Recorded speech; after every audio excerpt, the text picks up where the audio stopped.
Keandre Lambert Smith is now an Auburn Tiger. Let's talk about it on this live edition of the Uptempo podcast. You are now listening to the War Report Podcast Network.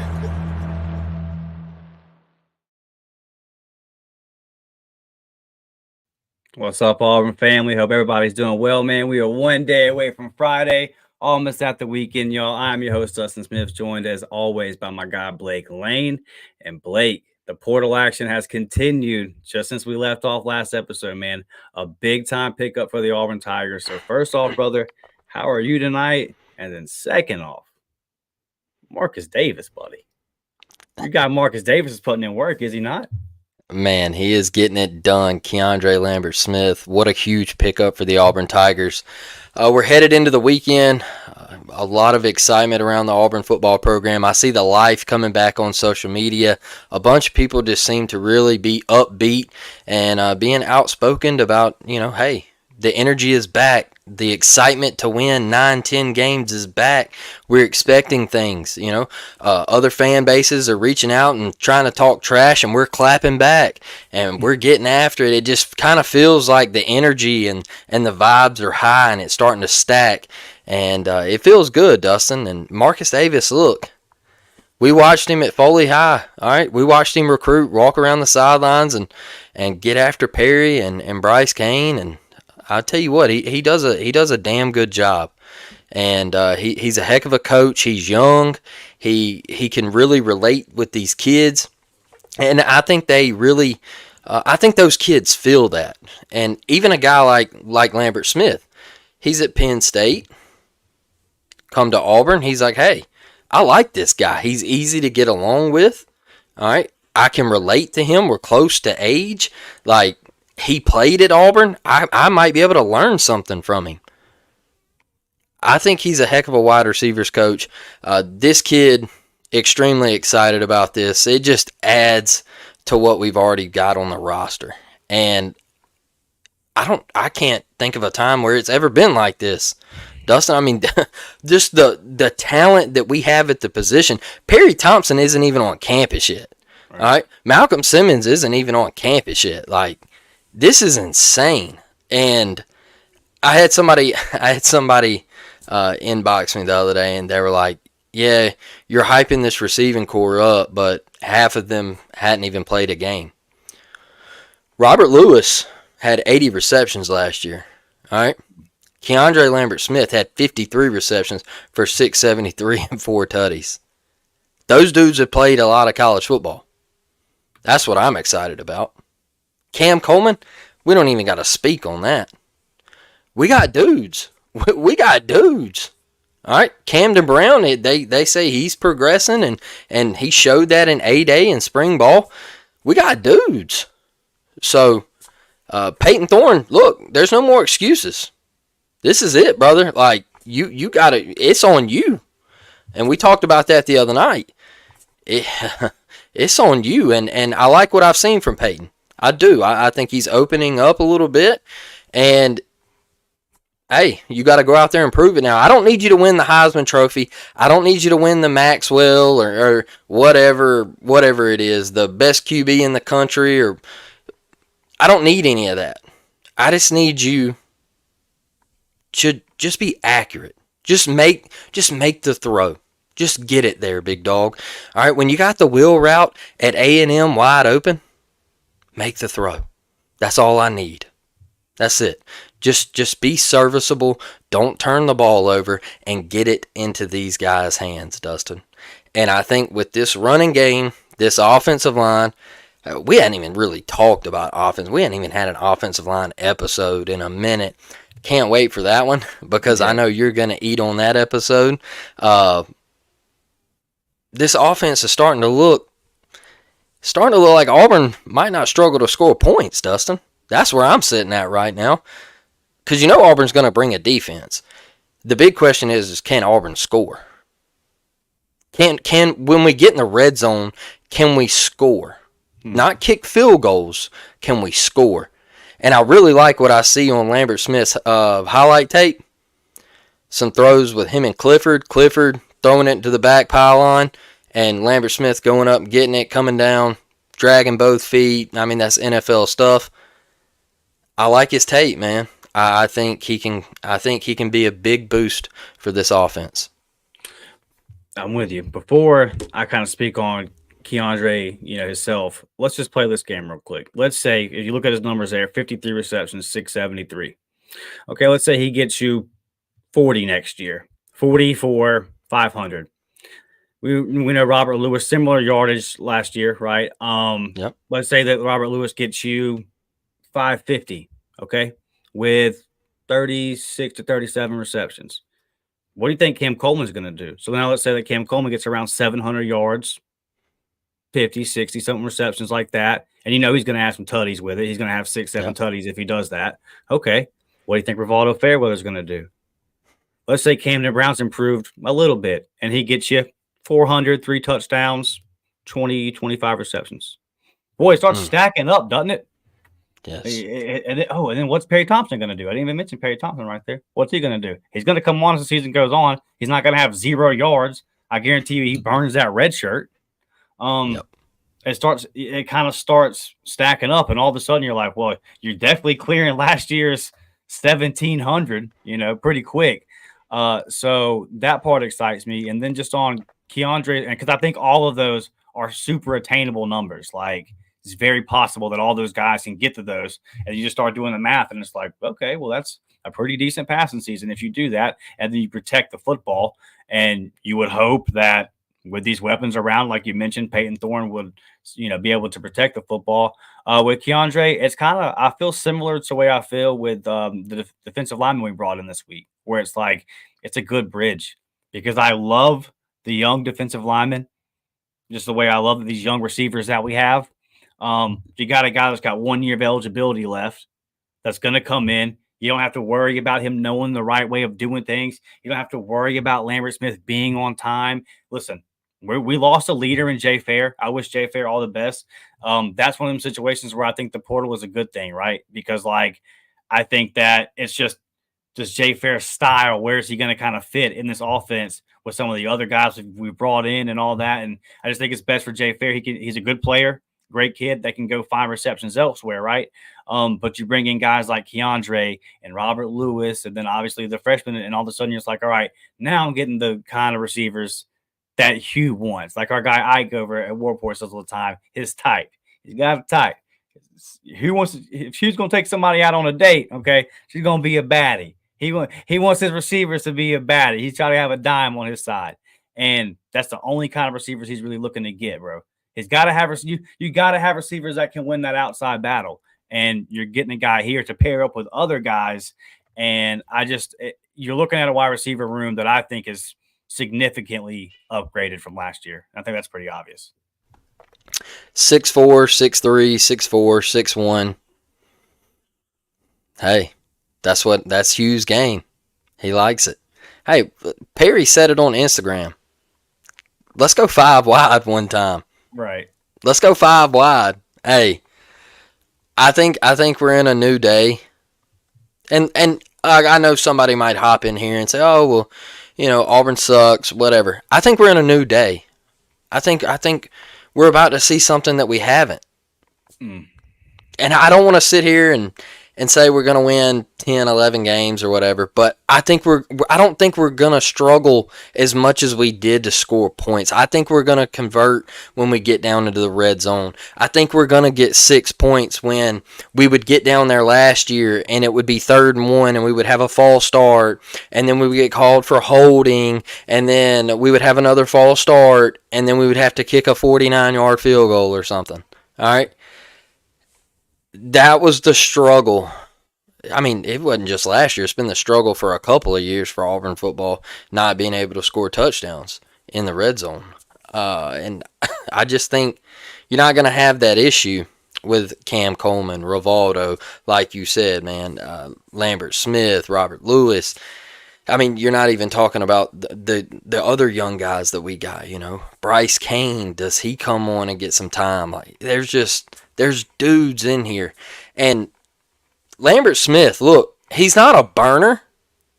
He's not, breakaway speed and, blow the top off. But I can tell you one thing, contested catches, going up in traffic, coming down with the football, moving the sticks, he's sure-handed.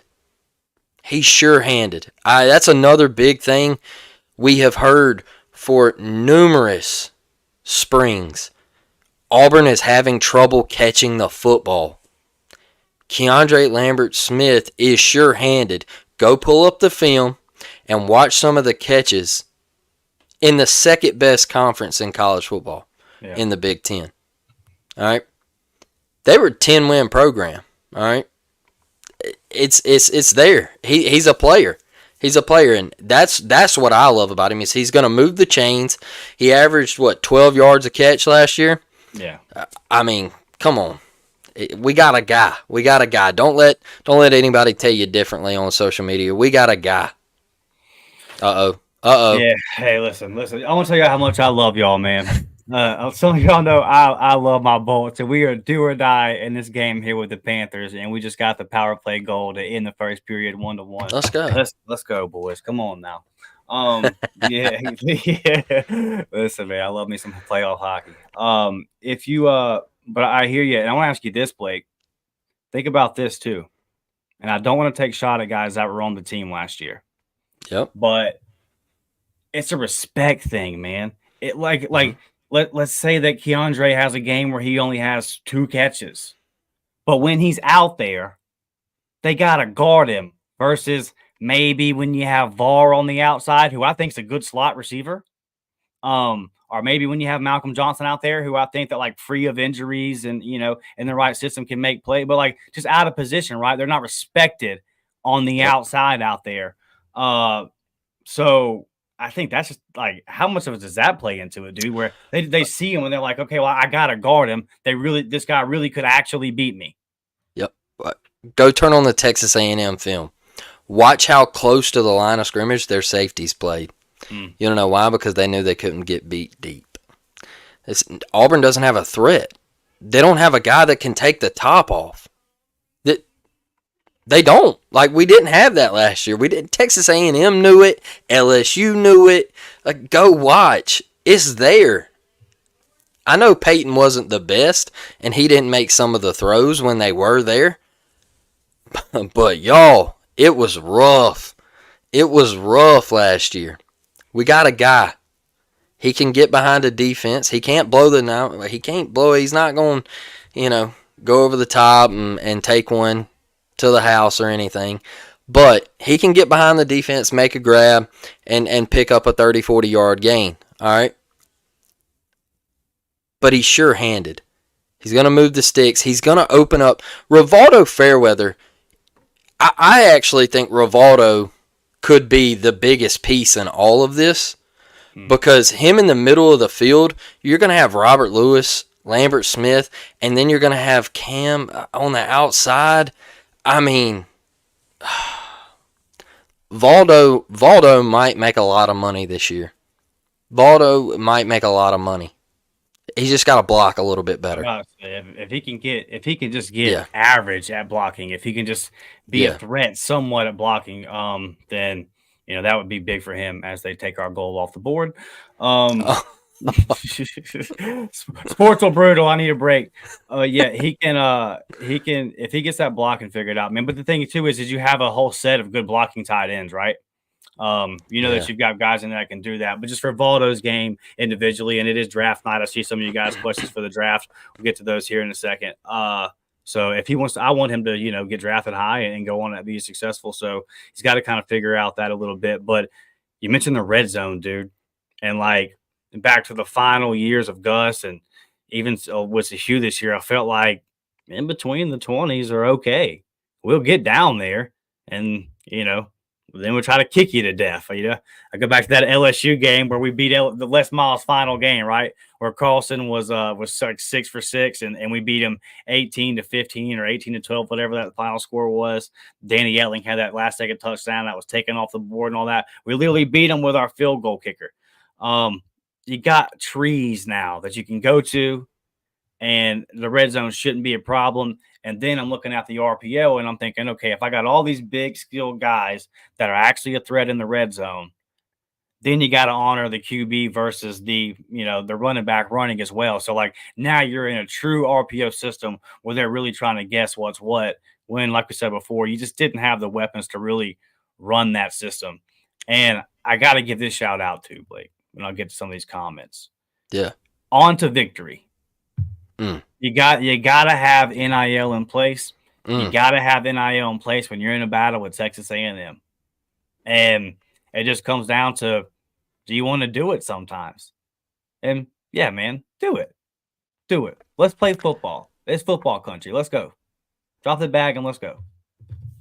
I'll tell you something as well. I sit here and I remember Auburn adds all of these receivers. And last year I remember against Georgia, what was it, 4th and 5? At the end of the game, we throw a slant to Jay Fair. Yeah. Tough. All right. You're not going to see that this year, folks. It's not going to happen. All right.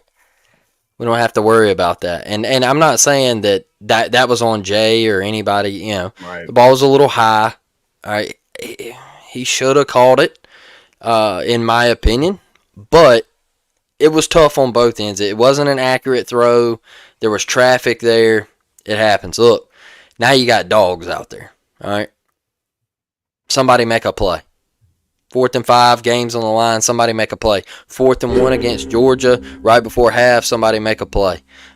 Just hit my mic. Sorry about that. That sounded epic, bro. That sounded like a gong or something. My fault, man. My fault. I talk with my hands, folks. I'm sorry. I talk with my hands, and I got my hands moving around, and I hit the little thing right here. So, look, to your point, to on to victory.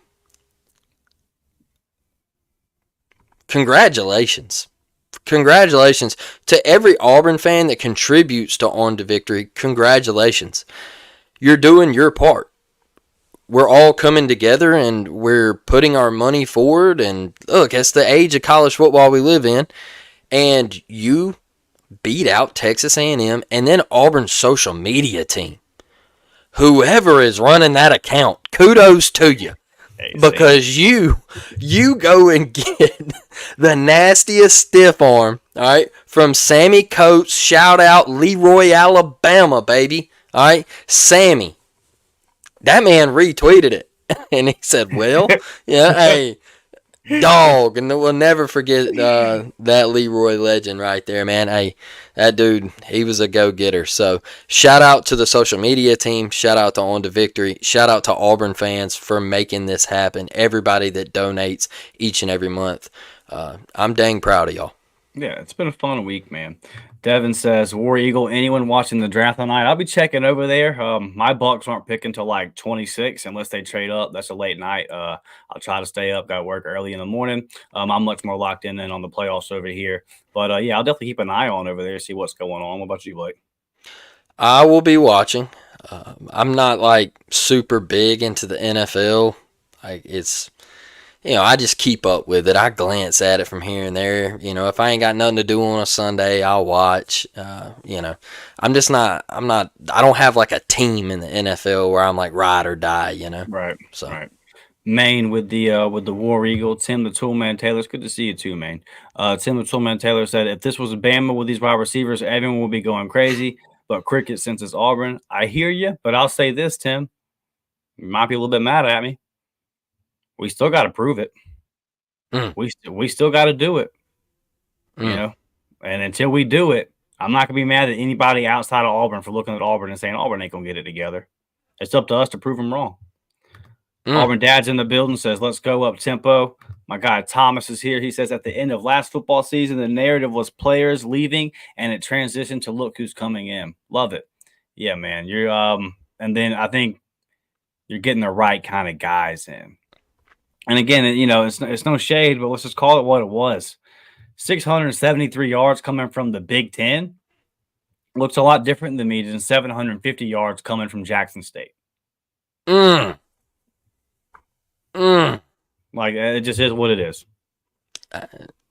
That's the truth, man. I mean, we had that discussion last season where we were kind of like, hey, maybe we stop going and getting these guys from, the lower level, not all guys, but there were some questions that Dustin and I had where we were just kind of like, is this guy going to pop?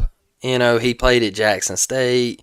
We were excited to have him because, there was some tape there that was really nice, but we just had our questions where we were just like, man, is this going to work? This guy is proven. This guy he's been to the Shoe, all right, in Columbus, Ohio. He's been to the Big House. He's played in big-time environments. Bryant Denny, all right, is not going to be a shock to him, all right? The big-time atmospheres in the SEC, he's used to it. He's used to it. He's not shook by it. All right, he's a gamer, so he's played. He played. They played Utah in the Rose Bowl, I think. So he's played in the granddaddy of them all. Yeah, thumbnail on the video. Yeah, love that. So hey, he's been around, baby. He's played a lot of college football. I love it. Yeah, and then too, one thing about Jay Fair was a leader in the room. Well, if you're getting a guy that's a 4-year guy that knows what to do, and I'm assuming he's going to be a leader in the room, right? So, so that kind of softens the blow of losing a guy like Jay, who was behind the scenes, making sure everybody was doing the right things. But I'll tell you this too, like Cam Coleman's already taken over a leadership role in that room, and it really shouldn't surprise anybody because, he's just that guy. Michael King checking in from Titusville, Florida, down there in Titusville, brother. Thank you for checking in. Love when y'all let us know where you're watching us from. I got some good football players down there, Michael. Connie says, War Eagle to our up-tempo friends. Connie, I'm glad you're always here. And I'm going to let Blake answer this one because I just want to hear him shout out his boy. Best NFL career out of our drafted Tigers this year, Blake. Look, Jalen's going to the Steelers, man, and it's going to be beautiful. It's going to be one heck of a career. The reason I feel like he's going to the Steelers, obviously the mock drafts, but I was at Senior Bowl practice, and Tomlin followed Jalen around. I mean, he was in his hip pocket because that's one of the big gets for Pittsburgh this year is they got to have a safety. And he was all over Jalen. I think Jalen Simpson has one heck of an NFL career. He can play any position back there in that secondary. Whoever drafts him is getting a hell of a player. Yeah, for sure. I agree with you on Simp. Obviously, I think that he just got the highest ceiling, and then once he got over to safety, it just looks so natural. Yep. But I will say that, man, Marcus Harris, the improvement that he made over his career at Auburn was super impressive, and I think that he's going to have a nice career. He's one of them guys, man, where I don't think Marcus Harris is ever going to be a superstar in the league. He's going to play in the NFL for 8-10 years, dude. And whatever team he's on, they're going to be like, hey, I'm glad I got that guy in my rotation. So I'm excited for these guys, man. And I'll tell you what, a guy like Sip, man, he went through a lot of bullshit to get to this point and to say that he's doing that as an Auburn Tiger. So, I'm really, really proud of him. And then in a couple years, let's get 2 or 3 drafts down the line. And I think you're going to see a whole lot of Auburn Tigers start getting drafted. Because what gets drafted, Blake? 4 and 5 stars, my guy. That's a fact. There are some success stories out there, but look, they're few and far between. I'll tell you this about Simp when I interviewed him at the Senior Bowl. That was one of the first questions I was like, why didn't you transfer? Why didn't you leave Auburn? We were terrible. And he said, well, if you didn't get to catch the interview on the YouTube page, go check it out. He said, hey, it could happen in the NFL. You could lose a coach. You could be terrible. All right? But you got to find a way to fix it. And his dream was to win at Auburn. And he didn't want to give up on that dream. And he said, I was going to face adversity at the next level, so why not face it in college and say, hey, let's knock the door down. Let's make something happen. This is life. It's part of life. I love Auburn. So, hey, I thank the guy, man. I think he gave Auburn everything. Just to see him still being active in the program and still like on social media hyping the guys up and like telling kids to go to Auburn and all this stuff. You don't really see that a whole lot of times. Like once somebody moves on from their school, look at who's the cat, Marlon Humphreys at Alabama. Oh, he gets on Twitter and they're like, "Who are you pulling for?" And he's just like, couldn't care less. They're like, "Oh, you don't want Alabama to win?" And he's like, "Yeah, I don't care." Like, Jay Simp, hey, ride with us, baby, ride with us, and that's what I like to see, man. He's a good dude and he's a hard worker. So, to all the Auburn players out there trying to get drafted, Nehemiah Pritchett, I got to talk with him. Like, Nehemiah, you got the size, you got the talent to play at the next level. Go use it. Go make it happen, brother. Like, put your head down and grind. From Jackson, Alabama, baby, where not many people make it out of Jackson, Alabama, all right? Yeah. So get out of there, go grind, go make a roster, make something happen, baby. Yeah, for sure. Definitely, I definitely can see him getting on a roster of special teams guys first year and getting in and making some noise with that speed he's got. He's definitely got all the talent in the world. So yeah, pulling for all those guys. And like I said, I think that as we get further down the line, you're going to see these next couple of drafts are going to be packed with Auburn players because you're starting to recruit guys that can, be those guys. Let's talk about some guys though, Blake, that did decide to move on. We kind of mentioned Jay Fair, but just again, like I said, leader in the room, wishing them all the best. I just feel like it's one of them things where you brought in a lot of guys, and if you're a college football player, you only got so many years of eligibility. So, he's got to go find. If I was Jay, I hope he goes somewhere, Blake, where they throw the ball 35, 40 times a game. They use two slot guys, they have multiple slot guys that they're trying to use. And I hope that he gets in a role like that and he catches 40, 50 balls next year and succeeds. Great kid. He had trouble at Auburn too, staying on the field. So like he was hurt last year. Some things like I think it was the hammy last year. Some things didn't go his way. Better guys come in. Hey, wish him all the best. I hate it for Jay Fair. Hopefully he goes back home to Texas somewhere close to home, has a great career. Maybe like Baylor or something. Texas Tech, yeah. They like to throw it around the yard. Go to Texas Tech. Go to Lubbock, Texas, and ball out, bro. Like, I hope he has a great rest of his career. Yeah, me too. And then the confusing one was Colton Hood, because you're talking about a kid that worked his way in the crowded and talented defensive back room, works his way into the two deep, got nothing but praise. It's not like I know people will say, well, NIL and all this, like Colton Hood was taken care of. Okay. He wasn't out here, begging for scraps. He was good. Still a young player. And it's one of those situations where, you talk about this all the time, Blake. I feel like you worked your way into the two deep at an SEC school that lately has kind of had a little history of putting defensive backs into the league. We just talked about two of them that'll get drafted. Is it? What do you? I don't even want to sound like a jaded fan. It's kind of like Colton Hood. I think you're setting yourself back, man. Like you really want to go out to Colorado. And the first time they see you pad up is in fall practice. You think you're not starting from behind?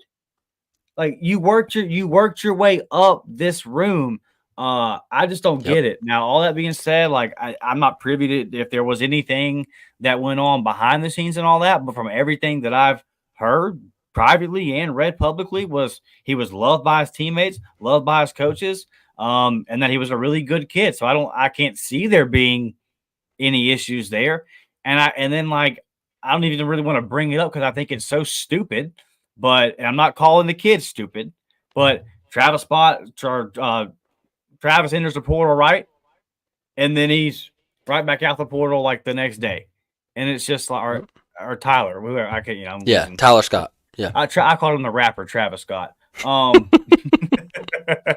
Tyler Scott. Tyler enters the portal, and then he's right back out, and it's just like, Yeah. okay, I don't even know what to say to that. Like, okay, so you're still on the team? Cool. See you at workouts, right? Like it just, whatever, dude. But with Colton, it's just confusing. I'm not like mad or whatever. I'm kind of asking why. You were going to get significant playing time. One guy gets hurt. You're next up, buddy. I agree with Auburn dad for life right here. It's yep. Colton Yeah. Hood going to UCF for T. Yeah, Reed. I agree with that. It's a relationship thing, man. It's it's head scratching. Like Dustin just said. Like, I mean, I text Dustin when it was announced and was like, head scratching move. It kind of hurts, kind of stings because Colton was getting talked up by teammates. They were like, "Hey, the guy's gonna get on the field." Like, what are we doing here? It's for relationships, man. It comes down to how close they are to certain coaches, and if those coaches bolt to another school, they're gone.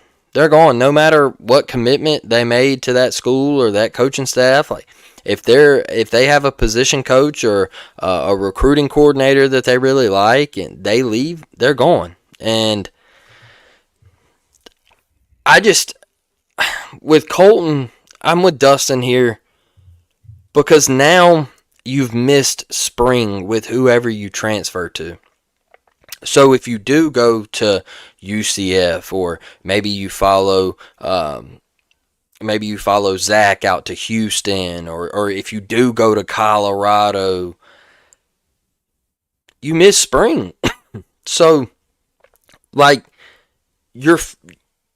like you said, Dustin, the first time you suit up is in fall camp and you're behind. Where you were already going to get on the field at Auburn, you were going to get time. You're behind some good DBs. A guy K and Lee talks highly about you. I don't get it. I mean, I get it, the relationship thing, but I don't get looking at it at the playing standpoint of you were gonna play in the best conference in college football and you were in the toot deep and you were gonna get on the field. That's head scratching to me. I don't know. I don't get it. Yeah, and then you have a big year this year, and you get you a nice little NIL raise, and you further your position on the team and all that. It is definitely it is what it is. I saw the other day though, a guy transferred. He transferred from USC to UCLA, and now he's transferring back to USC. And in his transfer back to USC post, he was like, "Trojan family, I'm back," and I'm just like, dude, I'm done, man. I'm done. I can't with it anymore. Let me know on August 1st who's really on the team for real. And it's crazy. It's crazy at this point. Like, and like Drexel says down there at the bottom in the comments is, we always get very good DBs. I'm not worried about DB. I'll always say that. I always stress that on this podcast is that's one position group, especially with the two guys we got back there. I'm not worried about Auburn's defensive backs. Just not even going to sweat it because we got two of the best coaches back there, two of the best recruiters. Like they're going to teach. They're going to get talent in there. I'm not worried about it, but it did sting to see Colton Hood leave. So that one hurt. Our DB room didn't even fall apart during the potato famine. Yeah. So, and I mean, shout out to Zach Etheridge for making that happen. He was putting in work, but that's, you just kind of feel like that in the running back room. We're going to be okay. So, and I think that this week we've kind of really added to these positions where we knew we had to get some guys in there. And I'm gonna ask you this, Blake, and we'll kind of end this episode on this one. I look back and I say, get these banners off here. Here we go. I look back at it and I say, okay, coming into this week, I had certain expectations for Auburn, what the win total was going to be. I think it's gone up by a game. I think it's gone up by a game, and I'll tell you why. One, because my main concern was depth on defensive line, especially the interior, and I would have liked you to got another edge rusher that had some experience and you could put in the rotation, like we talked about Tuesday night. If I get the exact same numbers out of Crawford, what he did at Arkansas State, cool. 5.5 sacks, 22 tackles, couple forced fumbles, couple forced recoveries, cool that. And then Jalen McLeod has a year I think he's going to have, cool deal. And then Yep. Jamonte's going to get in there and get his reps and all that kind of stuff as well. So I'm fine there. I don't think that your interior defensive line is going to be a strength. I don't think that you got a hope, like none of the guys you got out of the portal are just world beaters going to come in and just kill the game. But like we talked about, one, they're all playable. They're all playable. You can put them out there and they're not just going to get blown up and just not belong. So that gives you the opportunity where if somebody like Keldrick Fall gets dinged up in the Iron Bowl, he can take a couple plays off and get ready. We're not just so thin where you got to get right back out there, 18-year-old in the biggest game of your life. You're not hurt. You got to go back out there. Like that was that whole situation to me. I was just like, bro, we're so desperate. We're just so desperate down here on defensive line. So just from the depth standpoint, I think that helps you out with getting into the fourth quarter, having guys that still have some juice left in the tank. And then obviously, like, remember 2 months ago we did the episode, we said Jason Jones has to be the guy this year. These additions took a whole lot of pressure off of that situation. And then we've talked a lot about, what Keandre is going to bring to the table for the wide receiver core. So I think you got a game better this week, dude. I think you got a game better. And that's a hell of a week, in my opinion.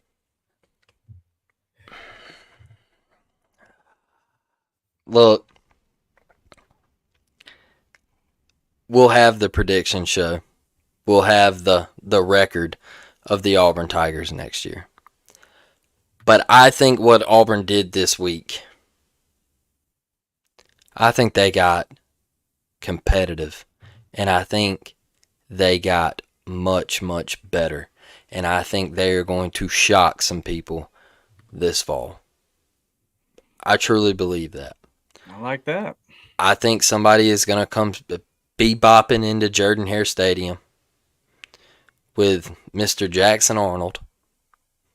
And they're going to think, hey, Boomer Sooner, we're going to ride the little wagon around, all right? And it ain't happening, all right? It ain't happening. Albie is going to take the left tire out of the Boomer Sooner. I almost caught myself. But I was getting a little pumped up. But he's going to take the left tire out, and he's going to flip the Boomer Sooner. And look, I got us beating Oklahoma now. All right, with these additions, I got us beating Oklahoma. I think that is the swing game in Auburn's schedule. I think that is the most pivotal game for us. I don't want to say it's Penn State to Brian Harsin, just because I think all of that was a disaster. But I think this is the game where Auburn fans bebop into Jordan-Hare with excitement. You're facing one of the greatest college football programs of all time. You've had all the success. You've been right there where you want to get back to it, man. You're just, the energy is flowing in, and you gotta win. It's a must win. It's a must win. If you want to be great, don't let them come into the conference and take over your house. And I think if you really start 5-0, I'm not going to sit here and say that Georgia's going to wax you at their place either. All right?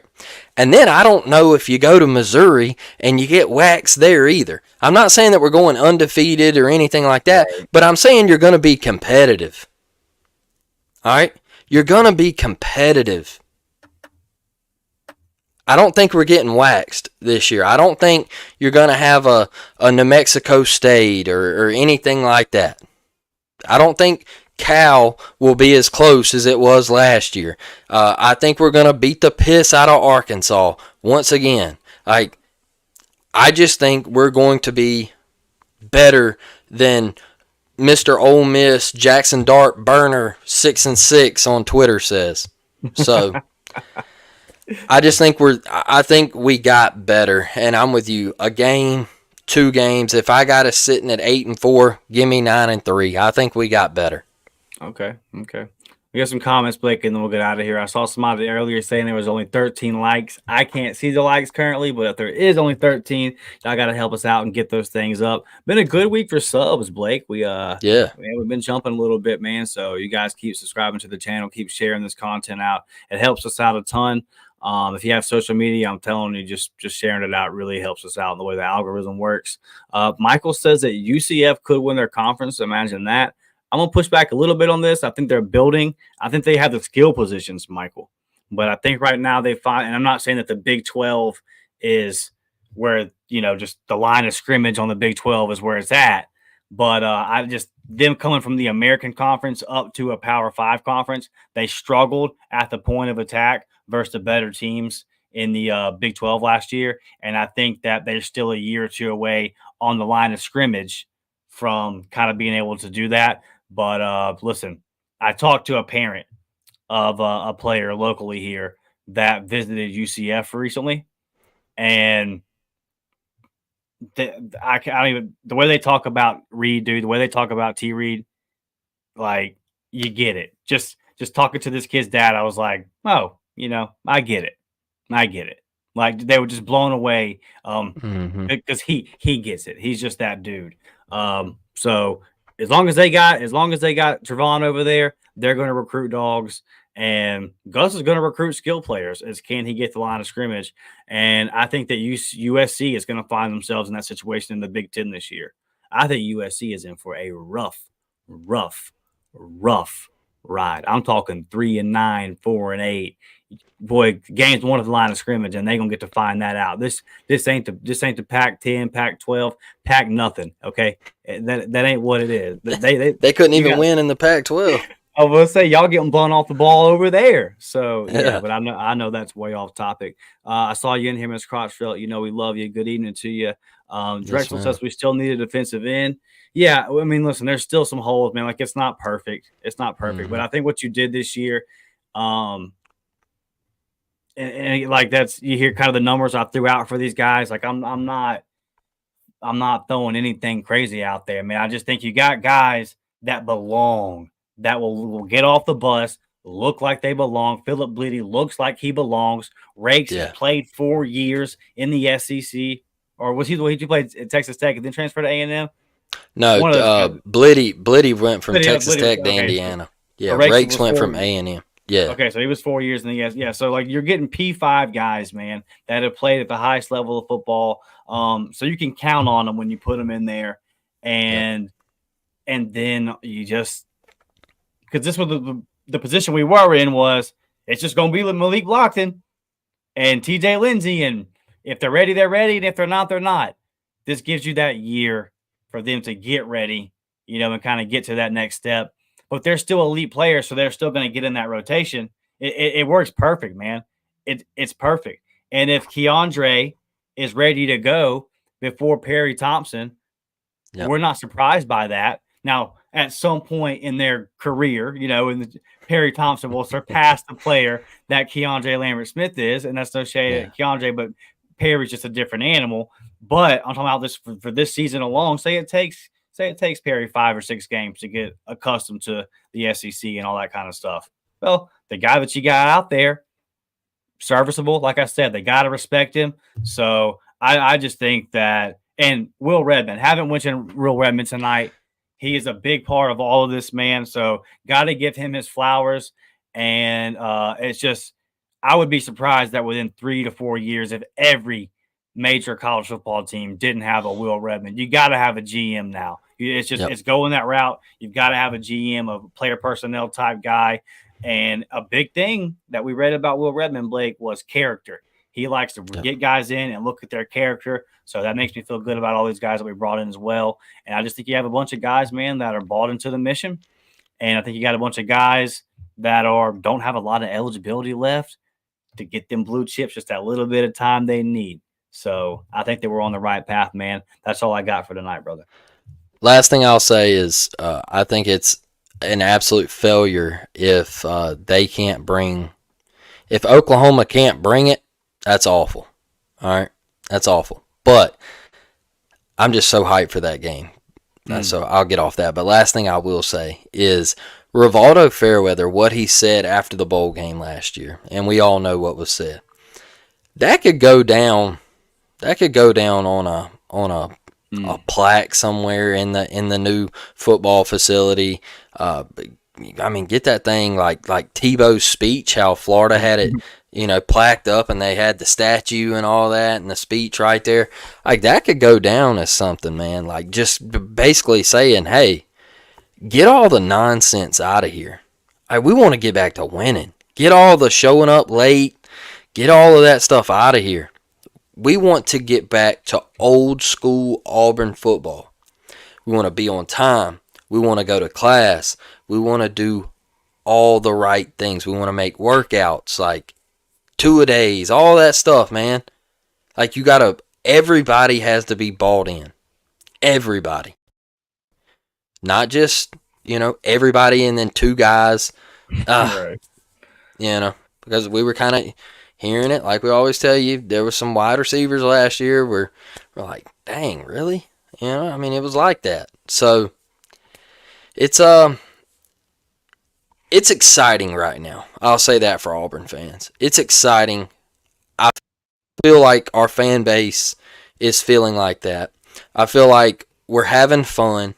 We can slowly see the flip starting to Man, I messed that one. The script starting to flip. That was a tongue twister. And I think there's some positivity flowing through Auburn right now on the football side of things. And it's fun. It's fun. Because we don't like sitting here talking about negativity all the time. Like, we don't like coming on here and having to tell all of you that, hey, we suck. All right? It's not fun. Like, it's aggravating, to be honest. It's aggravating because we want to be great. So I think the positivity is flowing through. The vibes are high. I'm so excited for everybody that comes and joins us here on this show. You all love Auburn just like Dustin and I do. So we're just as excited. We want to catch some games with each and every one of you. Man, let's tailgate or something at one of these games. Let's get up and have an up-tempo party. Let's have some fun. Let's go to Mama G's and get some nachos and a couple beers, and let's kick back and relax and go scream in Jordan Hare Stadium for a little while. So hit us up during football season. Let's party. Let's party one time. It's so you mentioned fun. And, I've been dating my girlfriend for about a year now, so she's kind of caught the full spectrum of all the sports, right? and she's like, man, it seems like with some of the other sports, you're just having fun. And with Auburn football, it's just so uptight. And it's like, yeah, it's kind of it's just kind of it's where it's at. It's just where it's at. And then, you see the fan base on edge during the games, and then you lose and it blows up and it's all this stuff. So, yeah, we got to get back to having some fun. Auburn football's got to get back to being fun. Yeah. And I think we're well on the way, man. You got a coach that says, hey, there's needs. Let's go get them. And you have an administration that says, okay, how much money do you need? Or I say administration, on to victory. However in the world that really works, I don't even really know. And with the court case with Tennessee and all that, I don't think there's any rules. No rules. It is nothing, dude. No rules. Nothing happening, bro. So I don't know what's going on. But man, thank y'all, man. Good show, and we'll catch you guys next Tuesday night. Unless some breaking news pops off, then we'll definitely get in here and make something happen. But hit that thumbs up, man. Subscribe to the channel. We'll catch y'all next week. We're out of here. War Damn Eagle. War Damn, baby.